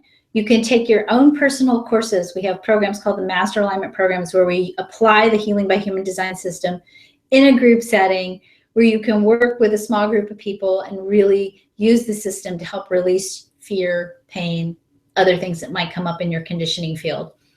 We also have a professional track program that trains you, if you are a healer or you're in the helping profession or even a therapist or a physician. We've had therapists and physicians go through the program too. This actually trains you professionally to use the Healing by Human Design system with your clients and your patients. You can't do either one of those other levels without taking the foundation program first. The foundation program is normally $147. This week, because of Black Friday, it's on sale for $97. If you, and this is only for you guys on this webinar, so this isn't anything that's going to be offered anywhere else. If you register for the Courage class, you will be given an option to register for the foundation program for $70. That basically means that you take the foundation program and you get the Courage class for free. So what's going to happen is you're going to get an email from us. We're going to give you the instructions on how you can do this. And you'll just follow the sequence of the emails that you'll get. You want to get started on this, go ahead and register for the Courage by Design program. As soon as you do, you can get access to the Facebook group. And I do believe there's an introduction to EFT video on there. The lessons will start being posted this week. So go to healingbyhumandesignSystem.com, Courage-by-Design. And again, Cindy's going to post that in the Facebook group. So I'm going to take your questions, but before I do, I just want to end so that I know some of you want to go to bed or you're getting up, I don't know. But I want to end with this. There is a word in South African called Ubuntu, which took me a long time to find and spell because I'm not from South Africa, but it's such a beautiful word. And it's my new favorite word. When you translate this word, it basically means this: I am because you are. If you think about this world, who we are today, especially if you think about it in the context of what you learned just tonight in human design, you have your energy. You have places where you experience energy from others. Other people have their energy. They experience your energy. We are all in this dynamic flow of energy, and we are all unified in this dynamic flow of energy. Who I am today is because you are on this planet. If you left this planet, the configuration of who we all are together changes. And we are not who we are today if you're not here. The most important thing you can do for the world is to show up in the fullest expression of you as you, because you add to the greater good of the whole. So if you don't do anything tonight, if you don't walk away with anything tonight, but an awareness of how vital you are to the world and how important it is, not only for yourself, because you are worthy of creating a life where you are not afraid, but to also add that courage to the bigger mix of what's available for all of us as options and possibilities in this world. That showing up and that being the full expression of who you are is the greatest gift you can give to the world. And I hope and I pray for all of you tonight that you go home and you take decisive, powerful steps tonight and tomorrow and for the rest of your life, every day, to push through that fear, do what you came here to do, and be who you came here to be. So thank you. So I think, Cindy, we can switch and I can be full screen and we can let the slides go and then we can have questions. I have. You are full screen right now. Oh, good. I don't see that, but okay. And we did have some questions. Let me Okay, awesome. get to the first question. The first question we had was from Kathy Glennon. She says, "Hi, Karen, does PTSD show up in the chart?" PTSD does not show up in the chart because PTSD is actually a physical issue. However, I can look at the chart and oftentimes see what kinds of incidences and traumas might actually predispose someone to PTSD. For example, there are some configurations in the chart where certain kinds of configurations make it more difficult for you to have experiences like, say, betrayal in relationships or death of a loved one or divorce, for example. There are people who can move through divorce much more easily than others, and some of us are hardwired to have a more difficult time with certain kinds of experiences, and I would say those will definitely lead to more experiences of PTSD. So, next question. The next question was, Bev wanted to ask you again, it's only on the maternal side? Well, I think that that's a really open question. I would say the mechanics of how it works on the maternal side is very clear. I think that you really can't look at an imprinted condition human without looking at both influences on a genetic level. I think that's really a scary path to go on, to say it's just the women or it's just the men. I think the bottom line is we're influenced by our parents no matter what. And the environment in which we grow influences us a lot. I could get really weird. There's definitely some interesting esoteric material in human design that is related to embryology and human development. So I'll get weird with it for just a second, but I'm not going to go too far down this rabbit hole. In human design, we teach that a life actually begins, or your soul's journey in this incarnation actually begins 8 hours prior to your father's orgasm at your conception. So if you think about it from that context, your father's energy field is absolutely, calling you into being before any kind of hoochie coochie is happening. So think about that for a moment. I think it also, we don't have to go there. But anyway, that's as far as that down I'm going to go. That's as far down that rabbit hole as I'm going to go for now. Rahana said, my biggest concern is how to integrate my new personality with my old design. I may be misinterpreting how human design works, but that's how I figured how my walk-in self matches with the original body. I can tell you that these last couple of years have been a real challenge. Okay, so we're getting down rabbit hole questions tonight. I love this question though. This gets more into esoteric kinds of realms, but roll with me here for a minute. It has certainly been my experience in working with people in human design over the years that there are people who have what we sometimes call walk-in experiences, meaning they either will have a near-death experience or they literally will just wake up one morning and perceive or feel or sense that they are a different soul than they were when they went to bed or before they had their near-death experience. And again, I can't prove any of this, but I have a sense that this is true just based on my experiences with people and working with clients, that sometimes there's a soul agreement between two souls, that one soul's going to do the early part in the childhood and the other soul's going to come in and they don't have a need to go through childhood, so they come in later. So the way I work with that in my practice is I will actually go to either your walk-in date or your near-death date and run a chart from that time, and then look at those, the first incarnation, the first chart, the second chart, and really kind of synthesize between those two. And definitely, whenever you have those kinds of transformative experiences, it actually can be very disruptive for a while until there's adjustment. And some of the things that you'll see, and this is true, by the way, of anybody that goes through a long-term spiritual transformation, is you'll have a different sense of meaning in your life.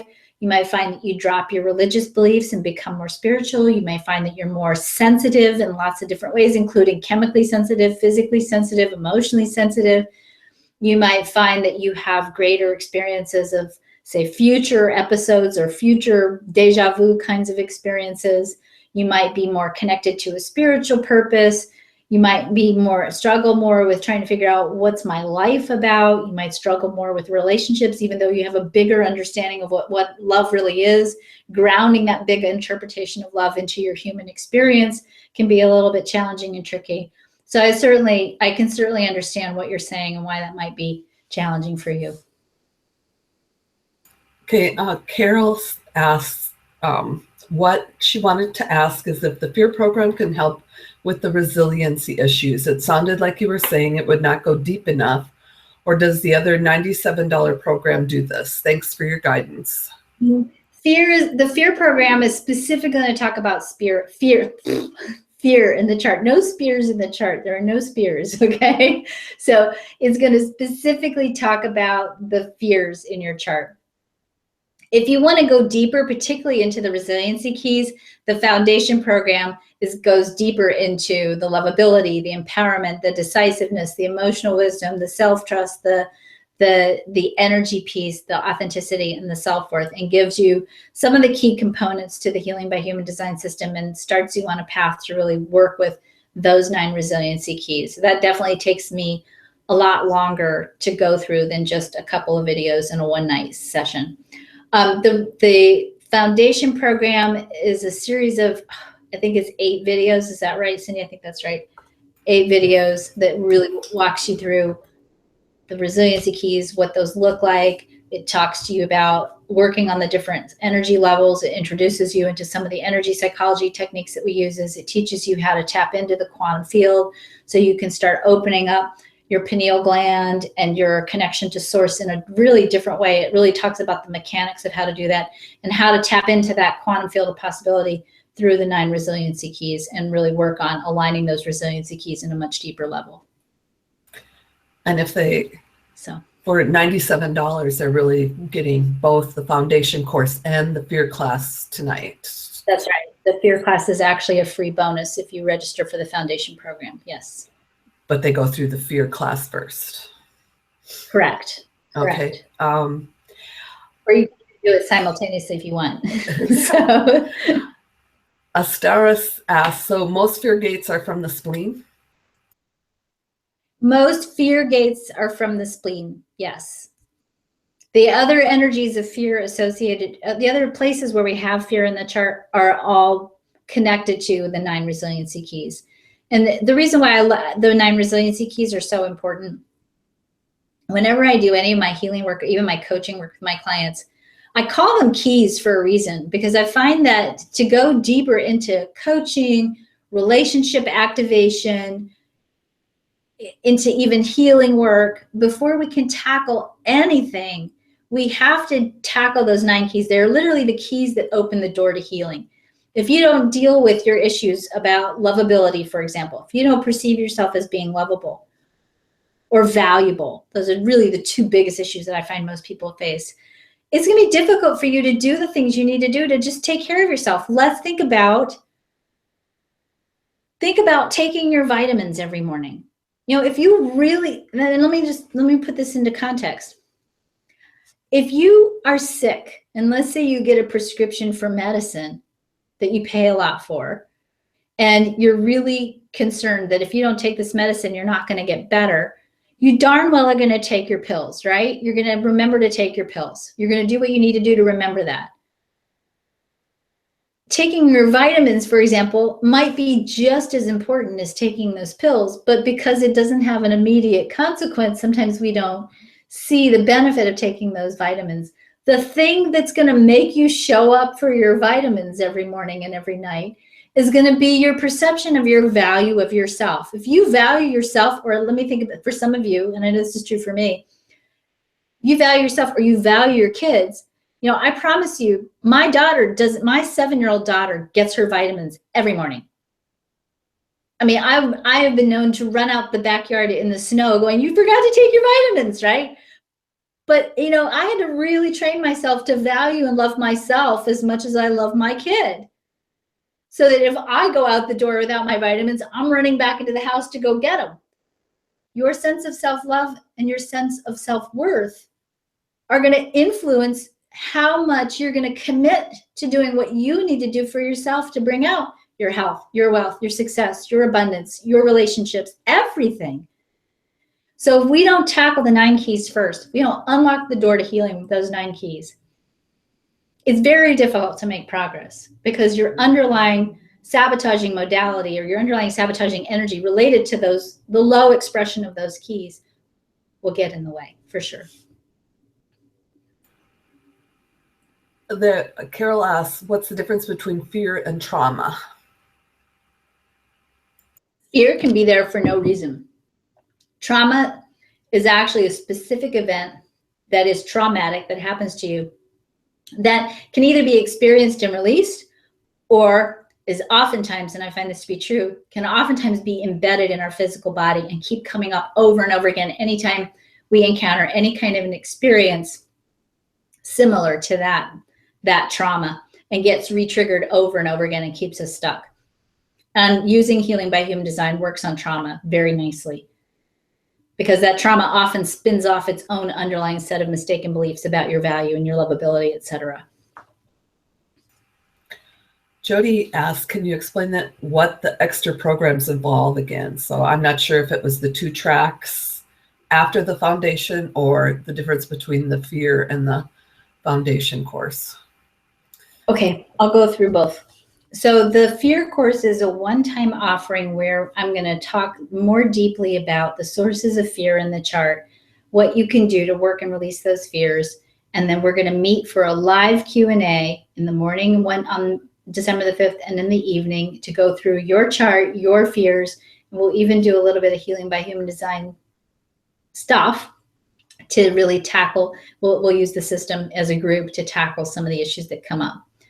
That program costs $27. So it's a 4 hours of, it's not 4 hours of videos, it's 4 parts of videos. It's gonna be more than 1 hour of videos, but it'll be 4 videos plus the 2 open Q&A sessions. If you want to go deeper into your understanding of the Healing by Human Design system, the foundation program is the first step in learning more about the Healing by Human Design system.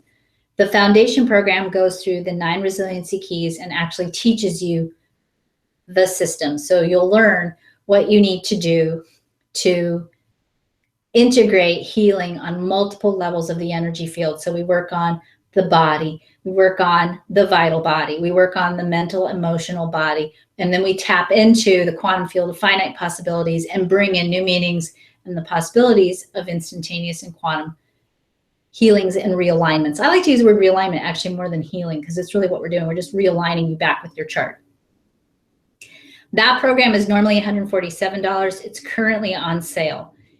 If you buy the fear class, you can up level your purchase or your registration and register for the Healing by Human Design Foundation program for only $70, which means you're still paying $97, but you get the fear class for free. So you get access to the fear class plus the foundation program. That foundation program is literally the foundation for any of the Healing by Human Design programs. So we have 2 kinds of programs in the Healing by Human Design system. We actually have the Master Alignment programs, which are programs that are for people who don't want to study Healing by Human Design, but who want to actually do it for themselves or do it in a group of people. So if you want to use the system and tackle the 9 resiliency keys, and we go deeper with it. We really go into, actually we're getting ready to start a new program coming up where we're going to look at the using the Master Alignment system and all of the 9 centers. So we can go deep into working on it for yourself, just for your own betterment and your own ease. Or the second track is if you want to go study and do this professionally, if you want to become a Healing by Human Design practitioner and learn about human design and learn about the system and use the system with your clients, or if you're a healing professional using it in your professional healing practice, then you would go to the professional track. And even if you do the professional track, you still have to have the foundation course first. So that's how that's working. I hope that answered your question. We have another question good. from Yes. Romanita. She says, this is a question a bit outside the theme of this presentation. Does a manifesting generator's aura have some of the repelling flavor of a manifestor's aura? I think so. I mean, I definitely think there's fear associated with it, because there is a manifested quality to the manifesting generator aura. There are 5 types in the human design system. A manifestor is a type. A manifesting generator is sort of a half-breed. So I certainly would say for the manifesting generator, I always teach manifesting generators to inform just like a manifestor, and to, if you love a manifesting generator, to inform them just like a manifestor, because they do carry that same quality of internal, nonverbal creative flow that the manifestor has, for sure. The next question, Molly asks, I only have one of the splenic channels colored, but I experience all of those 7 fears rather often, but usually only when I'm with my family. How is that possible? I love this question, Molly. Thank you.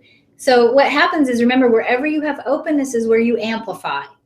So probably when you're with your family, they may have some of the other fears. So you're taking it in and you're amplifying them. Then when you're out of their aura, let's say you go home and you're hanging out in your house with your cat or whatever, you're not in that energy field anymore, then you can kind of drop into your own essence, your own energy, and it minimizes that fear. So remember, openness, we all have everything in the chart. We all have it all. So we all have all the spleen gates, okay? You have the potential to feel any of those fears. And if you have it open, you're going to be most likely to experience those fears when you're in the energy field of somebody else who has those fears. So Kimberly Ann asks, I have an open spleen with 0 gate activation. I have the 20 and the 26. How does the electromagnetic impact my feelings of fear? Okay, so first of all, you have the potential to amplify all of the fears because you're so open there, you can experience all of it. Or at times you can be actually fearless, technically. Anytime you have a channel, meaning if you've got a line that connects 2 of those geometric shapes in your chart, and you only have half of it colored in, and it can be black, it can be red, it can be checkered, it doesn't matter. That half a channel acts like a little magnet, and it goes out into the world trying to find its other half. So what that means is that if you have the other half of a channel that actually points towards the spleen, in your case, it'll be the 57 or the 44, because those are the 2 gates that connect to the 20 and the 26. You are probably in your life, have a lifetime pattern of attracting people who have the other half of those channels. And what happens is, because you have that half open, anything that's open, we amplify, you're going to be amplifying that energy and experiencing it more intensely. And as soon as you do that, you're going to be experiencing that energy in your relationships, and becomes a relationship theme. So for you, that means in your relationships, you probably experience the theme of being afraid of the future, potentially, or afraid of the unknown, or of being afraid of the past. So for you, sometimes relationship energy might sometimes be paralyzing. So big shout out to Melody. She's registered for both of them. She says, I'm so ready to work through this fear and grateful for this opportunity. Yay. Chaz Smith, do you see some people who have mastered self-love in some areas of their life, but not others? AKA taking care of self physically with nutrition and exercise, but then stay in relationships that are emotionally stressful or not right for us. Absolutely. And there are a lot of factors that will influence the degrees to which you experience self-love. And here's the other piece that I'm going to just say. I think that our understanding of ourselves oftentimes is a result of having a limited vocabulary. It may be that what's going on with you, if that's your pattern, and you may not be talking about yourself specifically, but let's say you are, or let's say you're talking about somebody who has this, not you, okay? It may be that you've got the self-love thing handled, but not the self-worth thing, which are actually two very different things.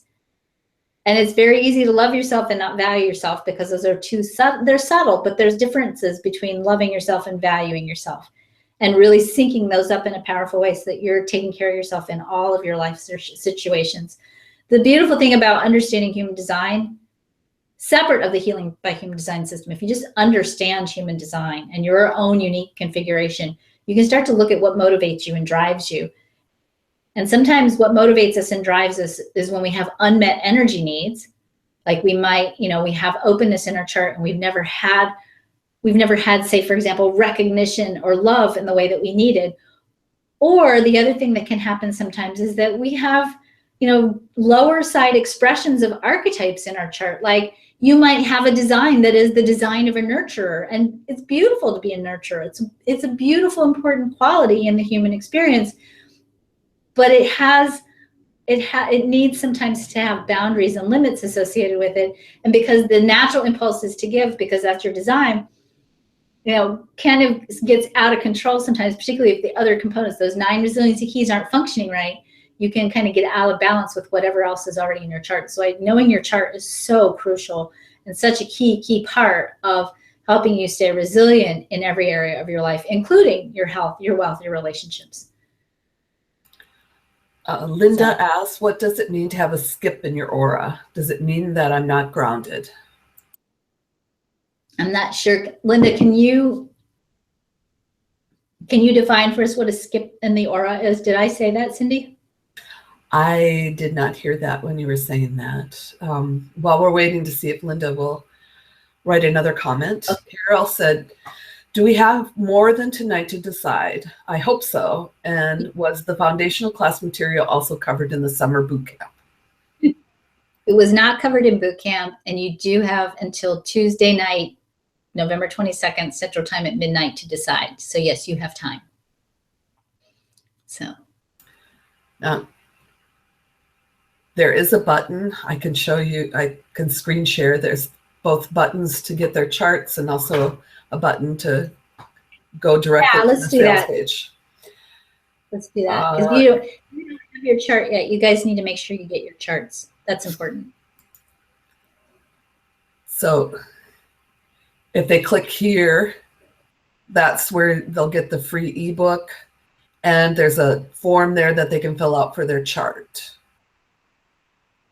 Yes. Again, you do have you have certified practitioners, yes, if they want to work with someone right away. Yeah. And here is the button to register for the Courage class. Dun, dun, dun. Nice job, Cindy.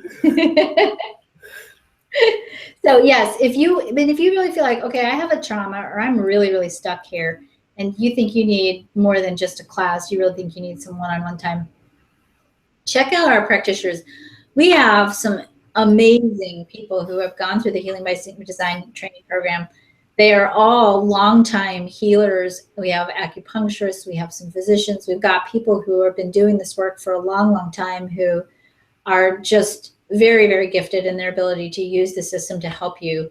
So check them out, give them a call, and at the very least, set up a session and talk to them. So, Jody said, will you be recording the 2 live Q&A sessions? Yes, I will record the live Q&A sessions. And if for some reason you can't come, you can submit your question ahead of time, and I'll make sure that we tackle your question and your chart. So you can go back and watch the recording, and we'll still pull up your chart and do your question. So here's the thing with the fear class. I might have a goal to get 200 people in there, and I have the capacity to do, I've done that before. So I would really like to get 200 people in there, just because I want to reach a certain critical mass of people tackling this fear piece. So if you like the class and you think it's great, or you think it would be really helpful and you feel so inspired, please, don't hesitate to share it with people who you think might benefit from it. I kept the price really, really low for that purpose. I just really want to get this information out there for people. Linda Doyle said someone told her that they saw the rainbow image that you saw, but there were holes in the aura. Oh, I've never seen that personally. I mean, I would certainly say in the training work that I did with Barbara Brennan and with my healing hand, my therapeutic touch practitioner certification, talked about people's energy fields having disruptions in them. They may, I mean, certainly say where you would call that potentially a hole. I mean, the thing is, every layer of that aura, with the exception of the supramental and the bliss body, are basically creating a template for the manifestation of the physical form. And they lock in together and influence each other. It's not like you have one layer and then another layer. They really actually kind of flow and impact and are interconnected with each other. So certainly if something's not working correctly, or there's a pain or a trauma on a certain part of the aura or the energy field, you know, you have to clean it up. This is why I like calling it alignment rather than healing, because I think healing is a supercharged word, but I mean, we all get what it means, which is why I use it. But alignment is a really great word, because basically what we do in this, you know, there are a lot of ways to get at this. You know, if you're not feeling aligned with Healing by Human Design, by all means, please keep looking for something that you feel aligned and resonate with. There are a lot of ways to get in there and, you know, straighten out what's going on the aura. The thing that's so beautiful to me and why I like this particular system is that when you think about quantum physics, quantum physicists have a problem. And the problem is when they measure the movement of quantum particles, they can't measure the movement and the size or the location of something at the same time. So I always think about if you've ever tried to like hem a skirt on a kid, you know, you stand them up on the stool and you're trying to stick the pins into this, you know, into the skirt. You know, it's hard if they're wiggling and squirming, you know, and they're fulfilling their movement potential. It's very difficult for you to be, you know, locked into the measurement of what needs to happen in that moment. Well, the movement of quantum particles, which is the essence of what all of us are made up on, all right? When we are moving and when we are, you know, in this state of being, the minute we define ourselves, the minute we give ourselves some kind of a meaning, whether you want to call yourself, you know, a light worker, you want to call yourself a fireman, you want to call yourself broken, you want to call yourself stuck, you want to call yourself burned out. Anytime you put a meaning to yourself is the minute you lock down the movement of potential and solidify it into one manifested form. What we see in quantum physics and in the supramental layer of the aura is that there's a whole bunch of other possible meanings that you can give to your experience. And if you give your experience and your understanding of your experience a different meaning, it actually creates a definition of a different movement of potential, and it actually creates in your reality a different experience. So you're no longer stuck or broken or in pain, but you are experiencing something else. You are experiencing transition, transformation, healing, alignment, empowerment, wealth, whatever. So part of what we do in this system is I teach you how to lock with, you know, engage with your mind correctly, because none of us are using the mind correctly, and really plug it into that supramental realm of infinite possibility and pull out different meanings so that you can have different understandings of your life experiences and solidify a whole different set of reality. Okay, hope that answered that. So yes, we had T.E. Bones. Does the Healing by Human Design focus primarily on EFT? I find as a projector, I'm not able to do EFT on my own very effectively.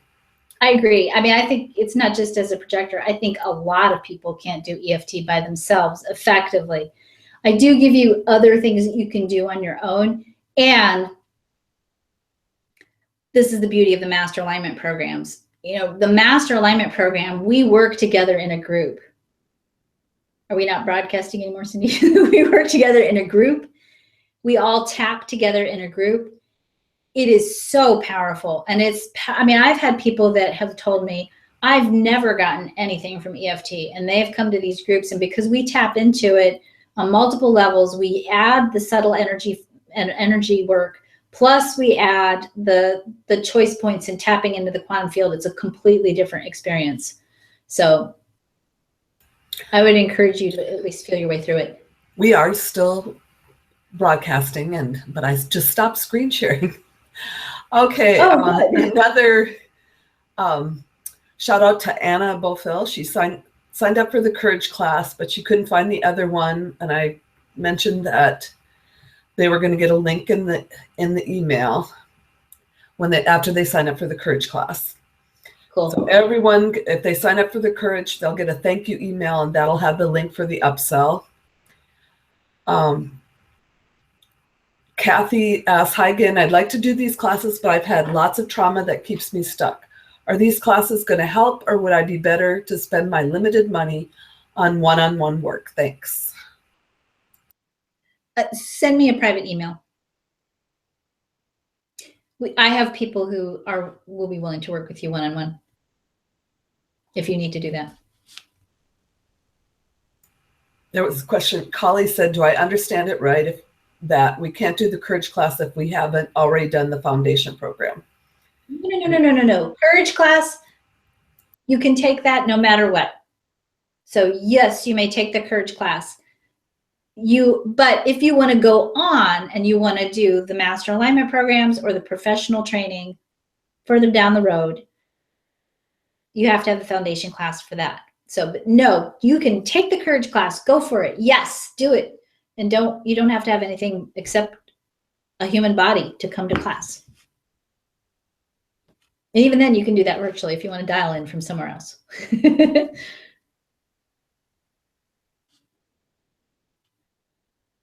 I'm going to refresh one more time. Okay, and I think we'll take one more question and then we'll hit the hay. Because I don't see any other questions right now. Let me check the other way. No other questions. So right now, I think that, again, they'll get, if they want to do both, they'll get a link in the email after they signed up. And that email should be coming out to them after they signed up for the Courage class. They'll get a thank you email that has a link to sign if they want to sign up for foundation at the special secret price. It's a secret link that they get in an email. Yeah, and stay tuned. We'll send you emails. And if for some weird reason, and this happens sometimes, especially this last week, I don't know, we've had an interesting week this week. If for some reason you're confused or you signed up for something and you didn't get a link for the next part, or you got the next part but you didn't get something else, just send us an email, Karen@joyfulmission.com, or post it. You send us a message on Facebook through the page. In fact, I'm seeing that I'm getting some messages here. So, I'll make sure that you get all the links that you need.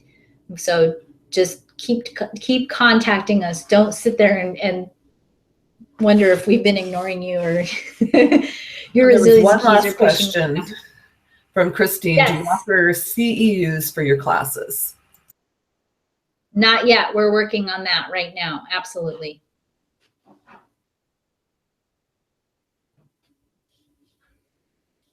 Is that it? That is it for all the questions right now. It was a great class, everyone. Oh, yes, Thank Diane, you. there will be a replay. Oh, yeah. There will be a replay. So right here on this page. Go ahead. It takes YouTube a little bit to format it, but it'll probably be ready here on this same page. It'll be up here until the next class, as a matter of fact. Did you want to mention that this is a series of 6 classes? This is the first in a series of 6 classes. We'll be hosting classes for the next 6 weeks. So next week we will be doing a class on the 28th of November. I'm not completely sure on the time yet. We're probably going to do this one in the middle of the day because I'm trying to make sure that everybody gets a chance to attend at least one live. And so we'll probably alternate between morning and evening. So stay tuned, stay on this page, and we'll give you the announcement on what the next topic is. And if you have a burning topic that you want to talk about, please feel free to submit a potential topic to me. So you can either, again, message me on the Facebook page or shoot me an email or put something in below. I'd love to hear your feedback. I want to make sure that whatever I'm giving you guys here is what you want and need. So I would love to hear your suggestions about what you want to learn about. I think that's all the questions right now. All right, great. So thank you all so much for joining us tonight. I hope you learned a lot. I hope you got at least a sneak peek into what you can do to bust through some of the fear that might be keeping you stuck. I hope you remember how worthy you are of creating a life for yourself that is a reflection of your loveliness, your value, your beauty, your magnificence, your power, and everything that you came here to do. So I appreciate you all. Good night.